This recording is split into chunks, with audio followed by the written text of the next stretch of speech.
wabarakatuh. Salam kenal, salam sejahtera, dan sehat selalu untuk kita semua. Hari ini saya dengan narasumber yang tidak asing lagi, Bang Heru Survival, yang sudah banyak pengalamannya mendaki gunung di seluruh wilayah Indonesia. Dan saya hari ini dengan Bang El dalam Lintas Zaman Channel. Kami akan membahas tentang perjalanan-perjalanan pengalaman Bang Heru Survival, hikmahnya dan apa saja yang beliau dapatkan dari perjalanan ini. Yuk kita dengarkan penjelasan dari beliau. Assalamualaikum Bang. Waalaikumsalam warahmatullahi wabarakatuh. Bang, Abang kan nih selama ini udah banyak kemana saja nih Bang, mendaki gunung seluruh wilayah Indonesia. Mungkin ya teman-teman kita nih ya kan ingin tahu nih mulai dari Gunung Slamet, Gunung Raung, Arkopuro. Abang tuh kan melintasi dimensi yang berbeda, masuk ke dunia lain, ya kan? Itu dunia apa sih sebenarnya Bang? Dunia itu dunia lain bagi gua ya, itu kerajaan kan? Kerajaan gaib. Ya. Kerajaan gaib, perkampungan gaib. Ya, perkampungan gaib itu Gunung Dempo, kampung harimau. Ya, semua orangnya berwujud makhluk harimau dikala habis maghrib. Dikala habis maghrib itu ibaratnya perkampungan gaib Gunung Dempo, manusia harimau. Ya. Oke, itu Gunung Dempo. Terus yang di Gunung Slamet Bang? Gunung Slamet itu kerajaan karena di zaman dulu di Pulau Jawa, Pulau Sumatera dan lainnya itu dulu banyak kerajaan-kerajaan itu di atas dulu. Seiring perkembangan zaman ya mereka sebenarnya nggak mau hilang, udah beda dimensi. Sebenarnya ada tapi sebenarnya tiada tapi ada bagi yang mempercayai dan mempunyai mata kaki peka dan ada kejadian khusus. Maksudnya ini kejadian khusus, apakah ya Abang belajar khusus ataukah memang Abang sebagai spiritual atau supranatural atau bagaimana Bang? Oh, saya bukan spiritual, saya bukan indigo. Saya tidak pernah mempelajari apapun itu. Saya tidak ada bacaan apapun. Waktu itu memang kecil saya belum mengalami suatu fenomena yang sangat aneh. Di mana waktu saya kecil itu sering dibawa ke hutan larangan oleh beberapa makhluk. Yang mungkin kata orang sendiri bilangnya di hutan larangan itu ada siluman. Saya pengen jadi anak angkat oleh kerajaan siluman itu. Sampai suatu ketika ayah buyut marah, panggil ayah buyut karena saya nggak pulang 2 hari.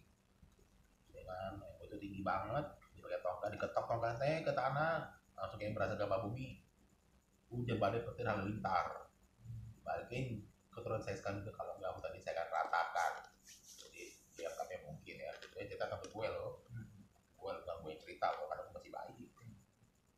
Lalu kemudian dari dalam hutan keluarlah suami istri. Balikin gue dengan yang lagi waktu kecil kalian masih putih, gendut, bule lucu gitu. Iya, mohon maaf ya. Begini udah ceritakan seperti itu. Oke Bang, selanjutnya nih Bang, rasanya itu seperti apa sih Bang masuk ke dimensi itu Bang? Kalau yang waktu itu kalau gue lihat ya waktu gue kecil ya, gue inget ya, bagi gue tuh karena masih kecil tuh aneh aja ya. Maksudnya seorang anak rambut kucai, mukanya belang hijau, giginya ada calingnya, ada buntutnya. Mungkin kalau sekarang ya, kalau sekarang mungkin gue kayak avatar, mirip hampir seperti itu. Tapi mereka baik nggak jahil sama gue kan. Pada saat Abang masuk ke dimensi yang di Gunung Slamet, yang di Gunung Raung, itu rasanya seperti apa Bang? Wah, itu palaku yang goyangan, pala pusing. Karena memang waktu itu gue situ pas turun gunung tersesat. Nah, ya karena kenapa ya? Mungkin karena tersesat, tidak tempat serang gue. Mungkin akibat tinggal orang dari teman gue, akhirnya kita kena getah. Itulah kita tersesat terus. Ibadah kayak kabut tebal banget kabut. Terus ada seorang tua ada karena tapi sebelum itu teman gue udah, nah itulah pakai ganggu maksudnya seperti tunjukin lah gitu. Oke. Itu Bang saat yang Abang lihat pada saat di dimensi tertentu, mereka itu bajunya terus orangnya seperti apa? Kalau untuk di kampungannya bajunya baju seperti orang kayak dulu ya, tapi itu baju sangat kuno sekali ya. Ada pakai sarung yang ini, yang orang yang kurus-kurus, pada pakai kepala untuk orang desanya ya. Tapi kalau untuk kalangan priainya pakai bagus-bagus, apa motif-motif, sulaman emas bagus-bagus, terus ada pakai cincin telang kalung semuanya emas semua. Kalau mungkin itu bilangnya apa pati atau di pati. Orangnya gagah-gagah. Orangnya gagah-gagah. Gagah-gagah, ganteng-ganteng. Untuk kalangan keraton ya. Gagah-gagah, ganteng-ganteng itu yang mantan paling cantik. Penari juga cantik-cantik. Itu bang, dari sentuhan tangan nih. Mungkin kan abang pada saat di dimensi tertentu kan tidak mungkin tidak bersentuhan. Rasanya itu seperti apa sih? Kayak ini, mungkin lo pernah ini nggak lo bang ya? Kalau kita nyuci tuh, busa tebal tuh bukan busa tipis, yang busa tebal seperti itu. Kayak apa kan ibu? Enggak, buat tipis. Tebal busa tebal kayak gitu. Lembut, halus, kenyal lah, tabur tulang. Kayak busa. Biar orang ada tapi nyata, tapi saya bisa megang. Saya tanya, "Bah, boleh nggak saya pegang?" Bisa saya pegang, bukannya ini beda sama yang di tabir gaib yang ada pendaki yang kita tolong. Nggak bisa saya menjangkau. Jaraknya deket kok. Yang di tabir gaib itu bang, kayak kaca, itu kayak kaca. Itu mereka lagi diapain bang? Ya biasa, tolong mas, ini biasa, tolong maksudnya tolong itu, tolong keluarkan saya dari sini. Saya sebagai Enggak, abang bisa keluarkan itu. nggak bisa menjangkau. Kenapa? Dimarahin. Ada sekat itu. Apa bisa bilang? Terkodrat. Sudah terkodrat maksudnya. Kalau kamu masuk ke situ, kamu tidak akan bisa kembali lagi. Berarti udah ada dimensi lain lagi. Mungkin ya kalau gue udah keluar gitu, mungkin jurang kali itu. Itu kan alam bawah sadar istilahnya. Tapi sadar, kaki napak. Kembali itu napak. Tapi yang di lantai kayak begini, itu kabut gitu. Kabut kayak gimana sih kalau kita pertunjukan apa high S, apa namanya sih? Kalau pertunjukan ada kan pertunjukan musik, kadang S itu kayak gitu. Jadi kayak kabut tipis gitu. Iya, kayak es gitu. Di dalam itu kayak kabut tipis. Iya. Kalau pertunjukan ada pertunjukan itu kan ada tuh keluar air kayak gitu. Terus itu apakah di sana juga di dimensi tertentu apakah ada manusia yang memang disiksa atau bagaimana bang? Coba jelaskan. Sebelum masuk ke kerajaan yang dalam itu yang bilang Mbah itu yang menuntut itu bilang kerajaan Galuh. Kalau nggak salah ya, Galuh atau Galuh Purba gue nggak tahu. Kalau nggak salah. Saya melihat kok yang di mungkin atau kiri atau kanan atau kiri ya. Kok ada penampakan manusia itu aneh-aneh.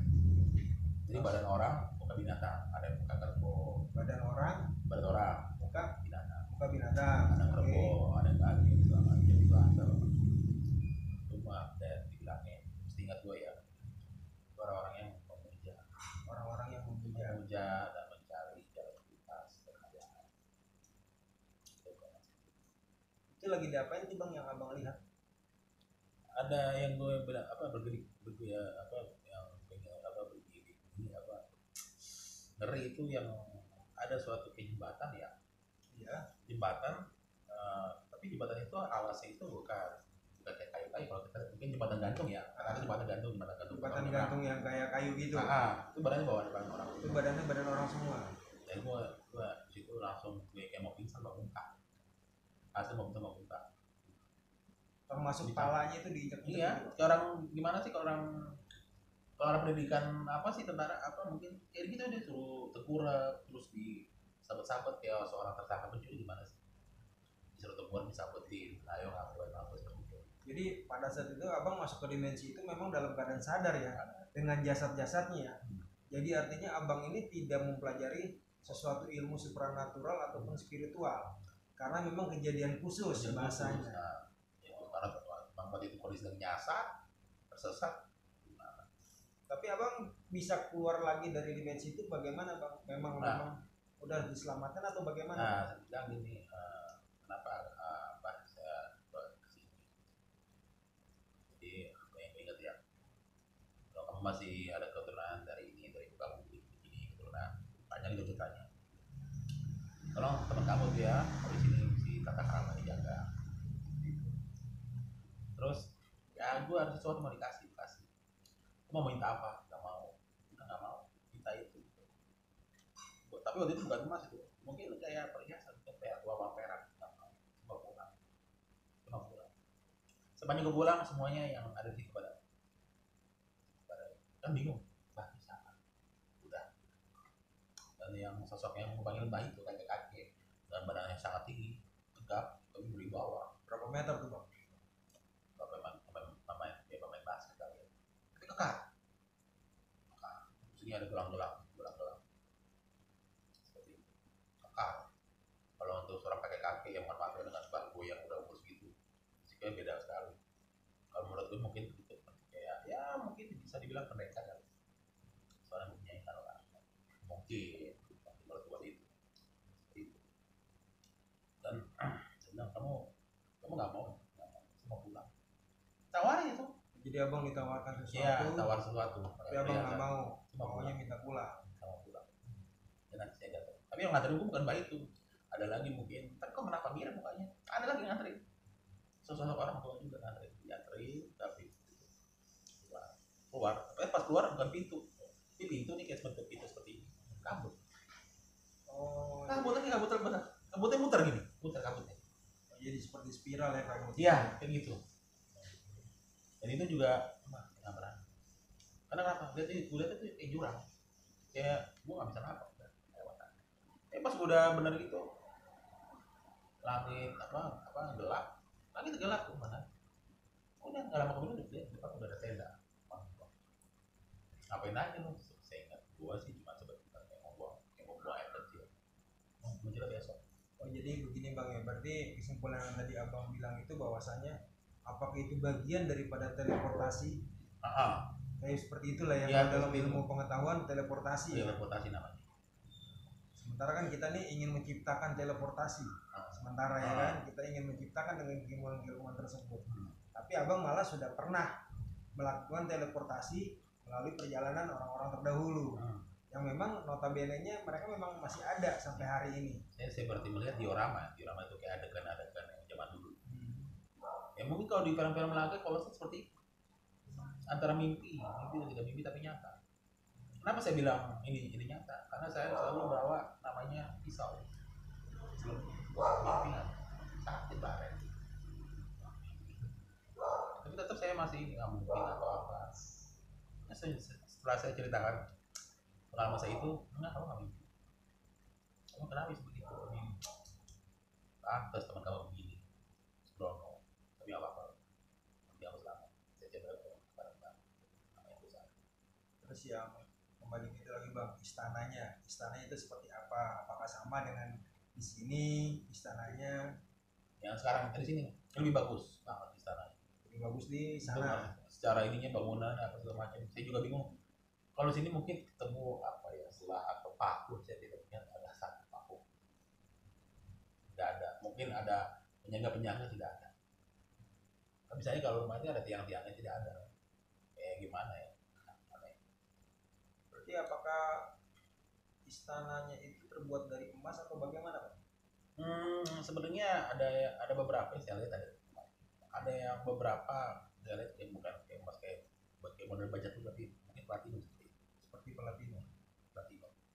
Tapi apa yang abang yang lihat itu ada emas itu segala emas batu-batuan yang berharga itu ya. Itu memang benar ada Pak? Ada, saya pegang. Itu abang pegang? Saya bisa wujud. Tapi ya saya nggak bisa ngambil, bukan buat saya. Seperti itu. Terus kira-kira ada pesan nggak dari yang abang temui itu di Gunung Slamet, di Gunung Raung, di Argopuro? Apa tuh pesan buat kita nih yang sebagai manusia? Kita sebagai yang udah di sekarang zaman ini ya, tetap kita harus menghargai warisan tradisi dari budaya kita. Tetap harus menghargai. Jadi jangan mengambil apapun bukan haknya, karena mereka juga tahu, mereka juga akan tersinggung juga apa yang mereka punya mereka punya, terus manusia bisa mengambil dengan caranya, mereka juga akan marah seperti itu. Mungkin dalam tanda kutip barang pusaka. Mereka tidak suka itu. Makanya kan banyak fenomena mengambil barang pusaka harus duel dengan para jinnya. Ya seperti itu. Ya duel sama para bodyguardnya. Sama aja kita ngambil ini, pasti kita duel sama bodyguard daripada pistol. Mereka juga di dunianya begitu. Sama ya. Sama, saya pernah dimimpiin seperti itu. Biarin aja katanya, silakan ambil, ntar lihat. Gitu.